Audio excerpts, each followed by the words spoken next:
Okay, we'll go ahead and get started. So my name is Julia Wynn, and I lead the marketing team here at Integrate.io. Today, our solutions engineering team lead, Terry Morgan, is going to be walking you through our ETL platform with a particular focus on our Salesforce integration.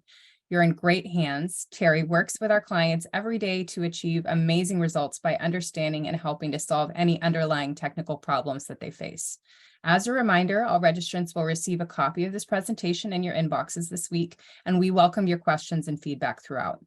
Please feel free to chat anything you'd like Terry to specifically address in the chat navigation on the bottom of your screen. Should we run out of time to answer your specific questions, we'll be sure to get back to you with some answers. And now I will turn it over to Terry. Thanks, Julia.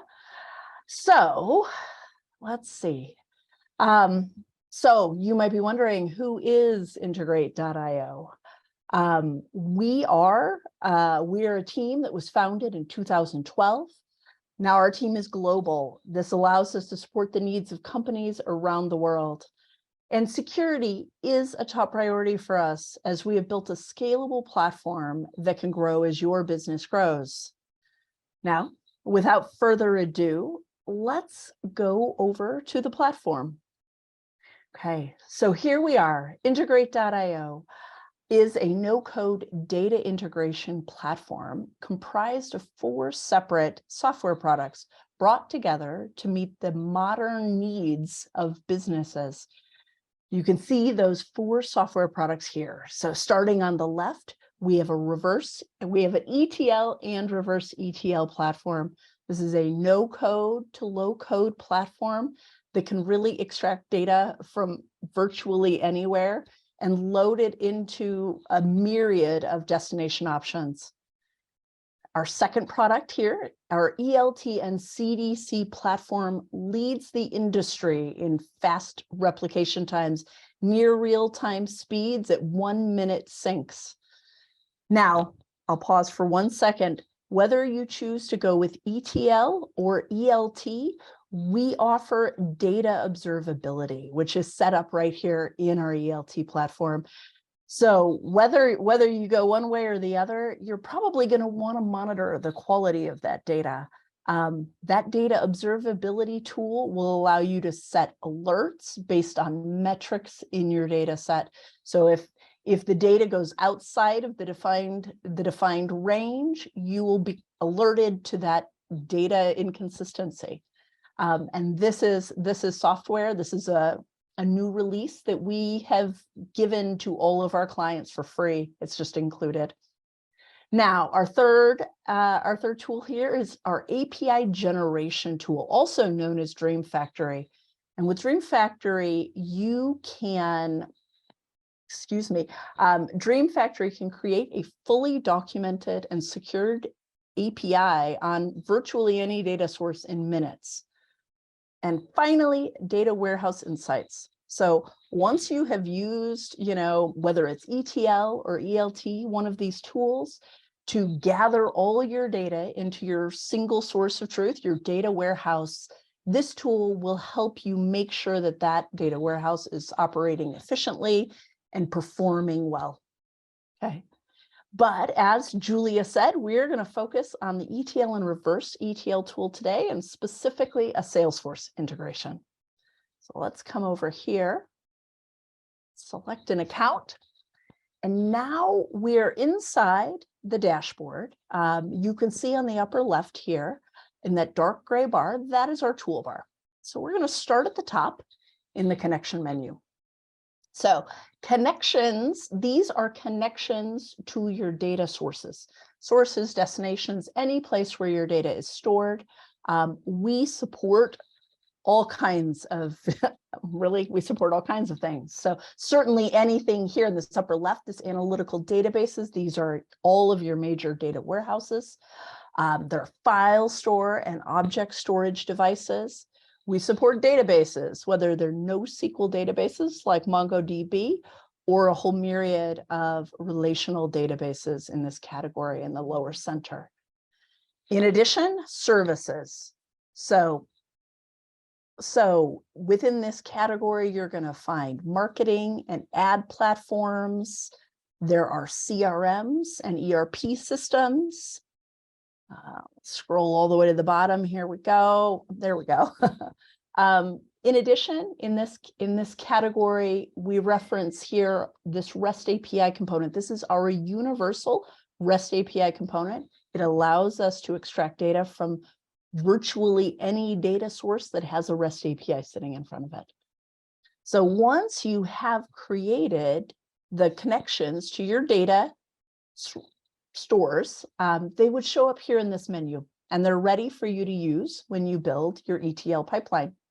So we will proceed here to this third icon, to the package editor. Okay, so a package is where we would build those ETL pipelines. If I click on new package, I can give it a name. I'm just going to call it our demo package for today. In this type drop-down menu, there are two different types of packages that we support, both data flows and workflows. So the difference here, a data flow is probably what you think of when you think of an ETL pipeline. We extract data from your source, perform any transformations, load it into your destination. That's what happens in a data flow. A workflow, on the other hand, is a little more of an orchestration tool. In a workflow, you would define a sequence of tasks. Now, a data flow itself can be a task in a workflow. You could also perform SQL queries on your databases, your data warehouses, and use those as tasks in a workflow. Then you define the conditions that must exist to move from one task to the next. So for instance, maybe I want to run data flow A first, and when it succeeds, now I want to run data flow B. Alternatively, if it fails, I can define a different path for failure. So maybe I want to run data flow C instead if it fails. And so that's a workflow is a fantastic tool for that type of flow. Now you'll also notice that we have a template drop-down menu here. If you are using any of these services or applications that you see in here, we have many clients using them. And so we have pre-built templates that will make setting up that ETL pipeline quick and easy for any of those services or applications. But for us today, setting up Salesforce is so simple that we're going to work without a template, leave it blank, and I will create this package. Okay, this is where the fun part starts. This is where we're going to set up that pipeline. You can see we're starting with a blank canvas here. We will use components, graphical components, to set up this pipeline. So I'm going to click on this Add Component menu. Inside here, you can see that our components are grouped on the left hand. These are source components. The center are transformations. And the right-hand side is destination columns. Okay. So certainly many options in here. So today, as I mentioned, we are focusing on a Salesforce integration, and Salesforce is a very common use case for my clients. We are a premier partner with Salesforce. So whether you're looking to extract data from Salesforce, load it back into Salesforce, all of those are options. Today, we are going to be pulling data out of Salesforce and loading it into a Snowflake data warehouse. So this is, as I said, a common thing. Many of our clients are looking to pull that data from Salesforce, combine it with data, all of the data that they have, put it in Snowflake where they can use it as a single source for reporting and insights. So that's what we're going to do today. When I select, you can see that Salesforce component drops down. We can kind of set it wherever we'd like, and we click on the center to open it. Now, extracting data from Salesforce is really quick and easy here. It happens in 3 steps. The first step is that connection. So this is that same connection we might have set up on that first page. Maybe you have connections to a sandbox and a production environment, or maybe you have multiple Salesforce orgs. And so all of those would exist in here. We would select the one that we want to use for this pipeline, and that handles all the authentication for Salesforce. The second step is which object do we want to bring in? Now you have options here. You can write a full query to retrieve the specific Salesforce data set you need. Alternatively, you can use our object mode, which is so easy. It's a matter of choosing which either standard or custom object you're looking for. So today, I think we're going to retrieve the account object. Now, I do still have the opportunity to filter that data if I wish using this where clause field, but I'm going to bring the whole object in today. And I'm going to click next to go to the final step in setting up this component. And this is where you choose which fields, which of the fields do you want to bring across? Now I can pick and choose, I can add them manually, or I can choose to select all of them by clicking that button, and then they're all moved across. But you only need to bring the data across that you need. You have that flexibility here. So at this point, my component is set up. I'm going to save it. So now we've handled the extraction of that Salesforce account object. We can always go back to click on this Add Component button, but once you have a component on your dashboard, you can hover over it and click on this plus icon instead. And that brings us back to our component menu. Now, our ETL has a robust transformation layer, but we try to make transformation really as simple and easy to set up, just quick and easy to perform really a lot of powerful transformations. So in this list, there are 15 transformation components, select at the top and distinct at the bottom. Now, 14 of those components, really everything except for the select, fit into one bucket. So I'll talk about that bucket first. So from sort to distinct at the bottom, these are no code table level transformations. So any of these, if I perform a sort, I'm applying that sort to the entire table. Okay, I can sort that data. Maybe I'm going to join multiple data sets together. I can use our join component for that. Filtering, aggregating, any of these are quick and easy to set up. You don't have to be a database expert. You don't have to know your SQL to be able to perform a join, for instance. Really easy. Now, select was the one that I left out. And the reason it is different is because it allows you to perform transformations field by field, individually. So I'm going to add this one to our pipeline. You can see it kind of shows up connected to that Salesforce component. And now I'll open it up. Right now it's empty, but when I click autofill, that brings all of our fields in that I was bringing in from that account object. I can see down here at the bottom that there are 64 fields. We're looking at the first 20 now. Okay, so I mentioned that the select was a little different. Inside this component, you can see each of the fields. This is where you might perform such simple transformations as even just renaming your columns. I can choose if I didn't want, shipping latitude, for instance, maybe I want it to be just latitude in my database. I can rename these columns here. I can create new columns if I wish. I can do that as easy as just clicking the plus icon on the right-hand side of any of these, and I can create a new column. I can pass metadata about when the data is loaded. I can perform mathematical transformations, calculations in these fields. There was a situation I was working with a client who was specifically also extracting Salesforce data. And in some of the fields of his objects, his sales team that was using Salesforce had used emojis in these fields. And where he was storing the data in his data warehouse, it did not accept emojis. The character set that it was using did not include emojis. And so I'm going to find this description field. Here it is. So we wrote a transformation that would remove those emojis. And so I thought I might share that one with you today. This icon opens our expression editor.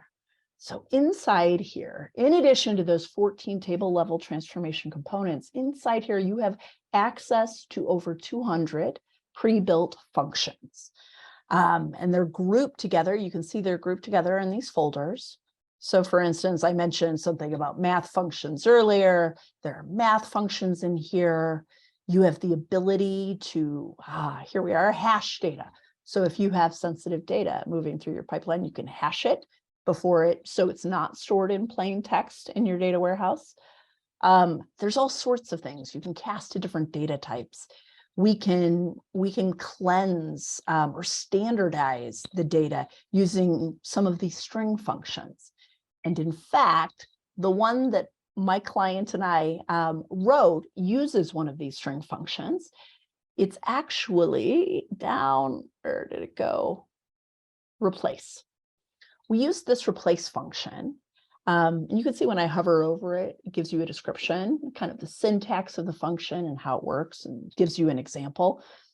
So what we did was we wrote this regular expression. Let me just, I'm going to put my cursor at the front of that word, and then I'll click the replace, and then I can see that I need to open that parentheses. And then there's a comma, and then we're going to pass in this regular expression, and the things we're looking for, and then what we want to replace it with. So I'm going to copy and paste this so I don't mess it up, but I'll just copy and paste that here. And so what this regular expression is doing is we're looking for any characters that are not either uppercase or lowercase letters, 0 through 9, so any numerical characters. We also are allowing spaces, dashes, and commas. But any other characters, we're looking for those emojis, right? Because his database was rejecting them and those jobs were failing. And then we're just replacing them with this final thing, which is just an empty string. So basically, we're just pulling them out. And that's what this function is doing. I'm going to go ahead and save that. And just as an example of just kind of one example of the flexibility of the platform, in this way, we were able to eliminate that problem in his data so that it was able to be loaded successfully into his data warehouse. Now, I'm going to go ahead and save this. We performed a little transformation in this component, and maybe now it's ready to go. This data is ready to go into our Snowflake data warehouse. Now, if you're not using Snowflake, don't worry. We support all of the data warehouses, databases, file storage. You can load this data to a lot of places. But today, we're going to use Snowflake. Setting up this happens in a very similar kind of 3 steps like our Salesforce extraction did. First is the connection to your Snowflake data warehouse. Second, where do we want to write that data? So in my data warehouse, I have a schema called Salesforce. And this particular table, this was my account table. So I'm going to pass that same naming convention across. Now we can automatically create that table if it doesn't exist. So I'm going to go ahead and leave that box checked so that we can do that. Then there's how do I want to load this data? Do I want to append it, overwrite it, or merge it? I think this is hypothetically, this is going to be my job. Like I'm moving all the account data in as my historical load. And then I'm going to run this job regularly so that I can pull across that new and updated data. So I'm going to use this merge option. The final step here is, again, one about mapping those columns. So first, I'll autofill, and that brings all of them in. You can see my component is going to remind me to select a merge key. And in this data set, I'm looking for that ID field, and here it is. So I just check the box next to it, and this component is set up. Now you can see that it passes the same naming convention that we have had. We haven't any columns that were renamed. In fact, I wonder if we can see that one. Yes, we can see that I renamed that shipping latitude to latitude. So now that's the name of this column moving forward. You can still rename columns here if you need. But once you're satisfied, then we can save it. So we have now set up a pipeline that extracts that account object from Salesforce, performs the transformation to remove emojis from that description field, and then loads the data into Snowflake. Now I can save and run that job right here if I want. But eventually I'm not going to want to have to push a button. I'm going to want to automate this process. So to do that, I would come over to the scheduler, create a schedule. Now, maybe I'm going to call this, I'm just going to call this schedule my Salesforce schedule, if I can spell. And then there are just a couple of things the schedule needs to know. So when do we want to run the job? You can write a custom cron expression, or you can have the job repeat every certain number of increments of time. And maybe for us, let's see, we can be anywhere from down in the 5-minute range up to once a month or something. I think that maybe I want this job to run every day. And so I'm going to choose one day. The second step has to do with the cluster. And this is the infrastructure that your job runs on. Now I'm content with all these defaults, so I'm just going to leave them as is. The final step has to do with which packages we're going to run on the schedule. So if I come in here to add it, I'm going to choose that demo package that we just created. Now, the default is to always run the latest version of that package, but you can define a different one if you prefer. I can edit any variables that I might have created, or any system variables, and then I'm going to save it and add it to this package, or to the schedule rather. Now, I can have a schedule that just has one job on it. I can add more jobs. Then when the schedule executes, it will spin up that cluster automatically, process all the jobs. When they have all completed, it will shut down, and we don't persist any of your data. Okay. Now, let's say, because sometimes jobs fail, and we have a job page over here. If your job fails, you can come in, you can look at the error logs that are available in here. You can monitor your jobs at any time. You can also set up notifications for, I have a job that's completed or one that failed. If you have questions, because invariably sometimes people, we all have questions. We don't maybe understand what that error log means. Here in the lower left-hand corner, you have access to our online chat support. Here we are. Now this team works 24/7. They have an average of a 2-minute response time and a 92% customer satisfaction score. You will receive amazing support from these really terrific people. And that completes the end of this demonstration. I'll come back over here. Thank you so much. that was a great overview of the Salesforce integration and the ETL platform. Thank you. All right. Thank you, everybody. Thank you, Terry.